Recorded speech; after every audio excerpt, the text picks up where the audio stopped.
You're listening to ESOPOD, the Foliance ESOP podcast. Hey folks, this is Sean Hoy from the ESOP communication team and IT, and I had the opportunity a few months ago to head up to Sumner, Iowa, to Lifeline Emergency Vehicles, and I talked to Ryan Steffan, who is the Manufacturing Supervisor of the paint department, about Mr. Roboto. Mr. Roboto is the robotic sander that they have up there in production that does a lot of automation in sanding. And it's a similar video to the one I did a few months ago in Oklahoma for Cimarron Trailer's robotic welder.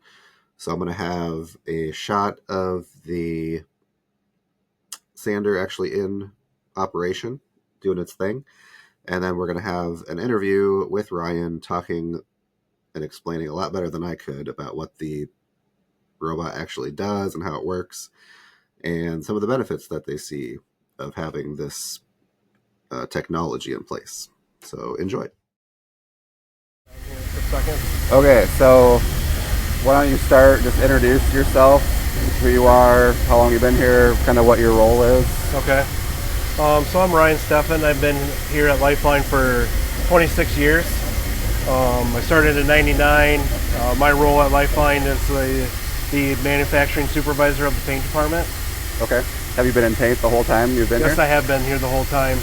I started out in body prep back there and just kind of slowly worked my way up. Spent most of my time working in the buffing area and doing a lot of painting. Is where I spent the majority of my time here. Okay, yeah. I see that the paint area is like jam-packed right now. Yes. Is that normal? It's been kind of normal as we've kind of increased production. We've kind of increased the flow of the trucks going through. We've gotten really efficient in some areas. There's still some areas that we need to work on to kind of make it not so claustrophobic, I guess, cluttered. Sure. Get the flow moving more smoothly, but we're working on that. Okay. So we're here at the robotic sander. How long has this been here? I can't remember for sure. I want to say it was like November, December 2023 is when they came in and installed it. November to December. We started using it fully in 2024 pretty much. So we basically use it for our raw, sanding the raw aluminum, which that truck is right there. Yep. Then once the truck is primed, then we also sand the primer with it as well. And then all of our trucks, even after they're painted, we sand them again and we put like a, I don't know what you want to call it, like a showroom finish on them. Sand out the texture and make them really flat and shiny. So the painted trucks also go into the side of the sanding cell to kind of give us that initial sand for it. How long does that take from start to finish? From like body prep all the way through the whole thing. Typically, one truck will spend about anywhere from 5 to 7 days, depending on the complexity. Like an all-white truck, we could probably get out really close to that 5 to 6. If there's a truck that has multiple colors, you're probably looking at like that 7. Okay. And how much of that time is spent here at the robot versus people? So, like a raw truck takes about an hour and a half aside, so that'll spend 3 hours in the sanding cell.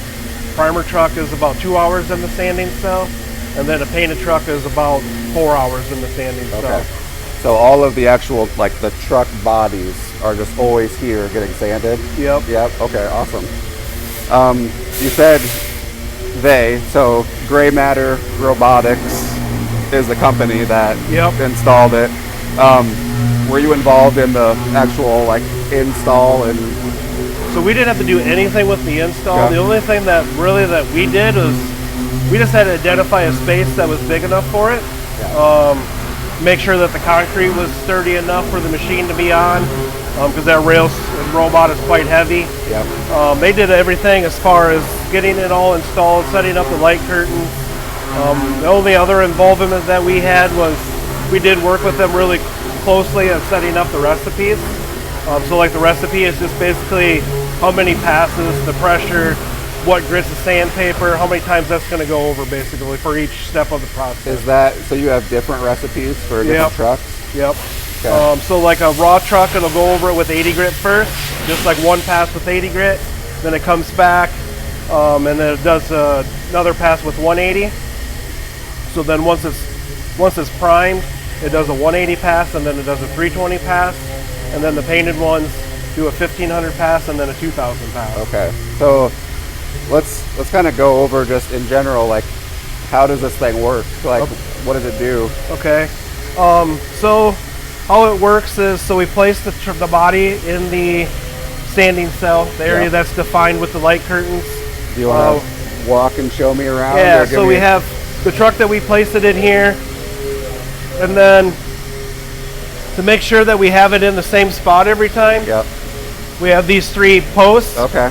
And these are fully removable. So once the truck is done, we remove them and we have a holder for them. Oh, nice. And so then once we put a new truck in, once we get it kind of in place, we'll get it pushed up against these poles so it's in the same spot, and then we lock the wheels in. Okay. So it kind of gets put in the same spot, even though I know it does some sort of like scanning. Yeah, so like it doesn't have to be in the same spot. Yeah. It could, if we put it anywhere, it would do that. It's more of a safety thing. So that way the robot knows that it's always going to be in the same spot. Okay. That way it doesn't have to try to figure out if it's going to hit anything. Gotcha. So once it's placed in the cell and it's kind of locked down, we check the sandpaper. So all of our sandpapers are in this. This is called the sandpaper changer. So each one of those has a different sandpaper. Yep. So we have 80 grit, 180, 320, and then our 1500 and 2000. Awesome. So how that works is, once it scans the truck, comes back and plans, it'll put its first piece of paper on.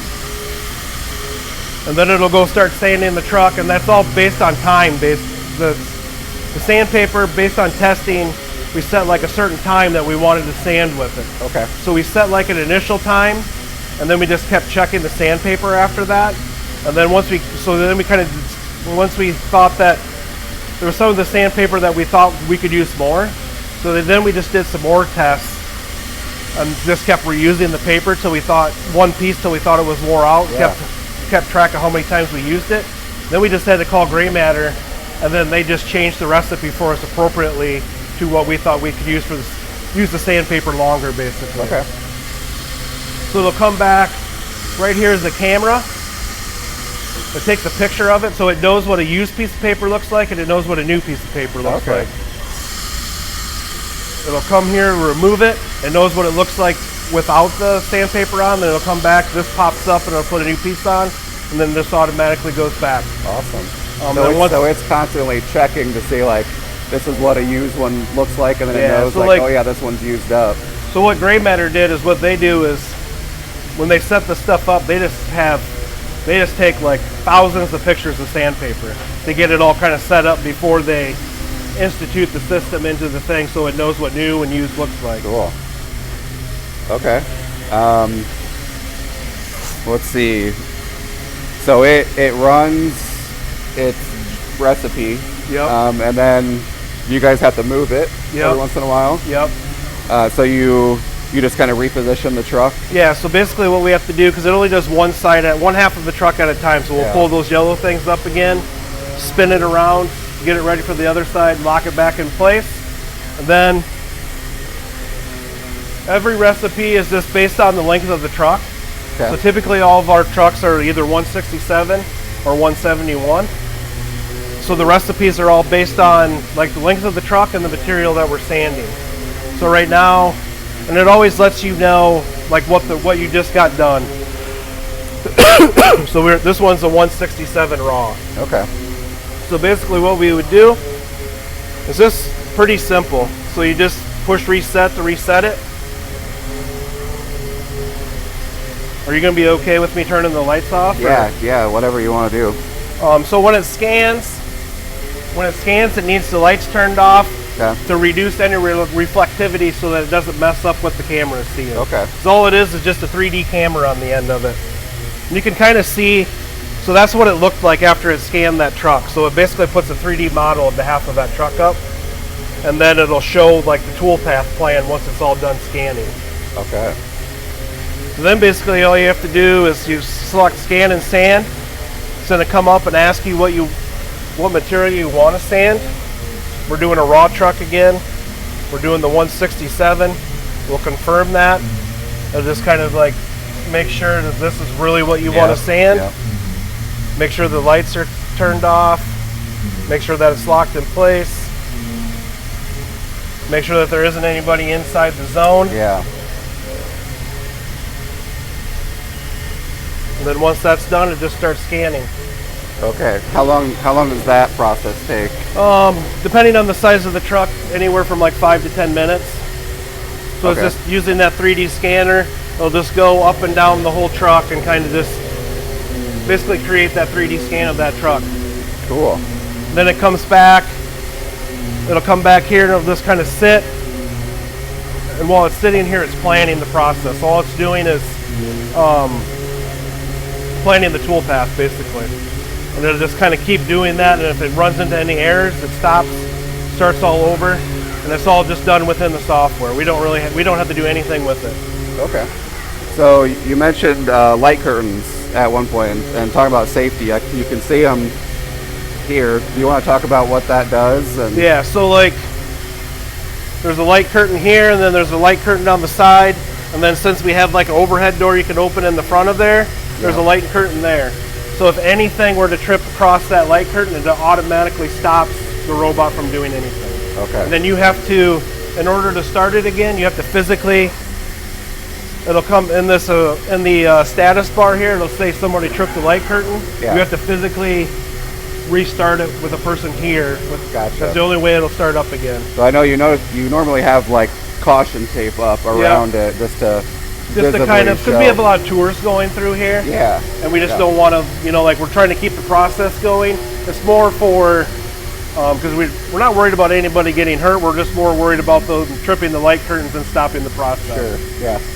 Okay. So you talked about working with gray matter on like the recipes, and how long would you say it took to like get it up to where you're comfortable? Like, okay, it's in production, we're rocking and rolling. Once it was installed, we were running it probably 2 weeks to a month after it by ourselves. Wow. I mean, the training took like it was really quick. Like, obviously you saw how easy it is to get it going, right? Yeah. And I did notice they have cameras. Yeah, so that is like, so sometimes there is, with anything mechanical, electronic, there could be issues, right? Yep. So if this thing stops working and we can't figure it out, they can kind of use those cameras to see if anything, and it also records so they can see if something happened throughout the process to see if they can help us figure out what happened and then help us get it fixed. Awesome. So what is the benefit from your perspective of having this here?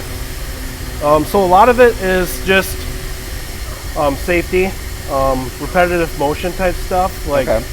Like before we got this, all these wide open areas were done by a person sanding it with a pneumatic DA that creates a lot of vibration. Yeah. As somebody that's done a lot of this stuff throughout my time here, I kind of wish that we would have had there was something like this available when I was doing all that sanding back in the day.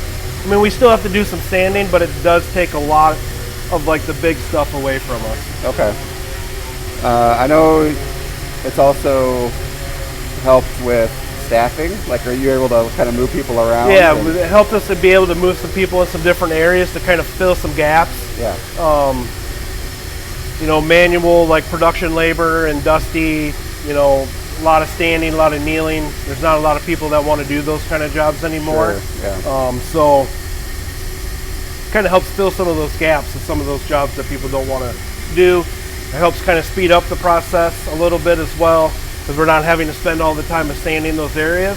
So now we have the big areas done, and then we can just kind of sand the jams in the smaller areas it doesn't do. And it's helped us get stuff into the booths a little bit faster. Okay. I also wanted to mention, I know that it has a name. Yes. How did you guys come up with Mr. Roboto? So we came up with Mr. Roboto. So basically we did like basically kind of like we set up kind of like a survey, but instead of asking you questions of like how you feel about things, we just had everybody put in a name to that survey basically, and then we just kind of randomly picked it. Okay. What do you know what any of the runners up were? I can't remember. There was a lot of I can't really remember any of the names, but it was a lot of stuff to do with like sci-fi stuff, you know, like Decepticons and like HAL and stuff like that. Okay. Gotcha. All right. So let's talk about you for a minute.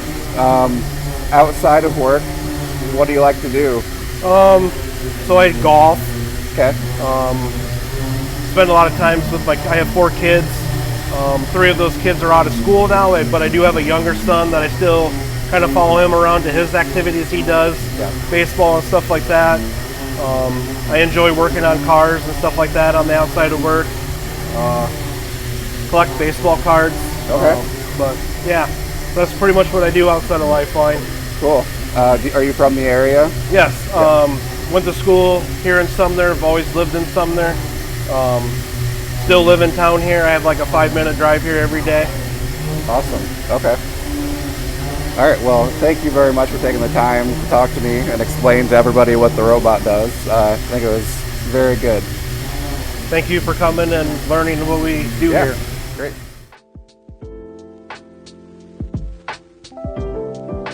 Thanks for listening to ESOPOD. If you want to get in touch, send me an email at esopod@foliance.com.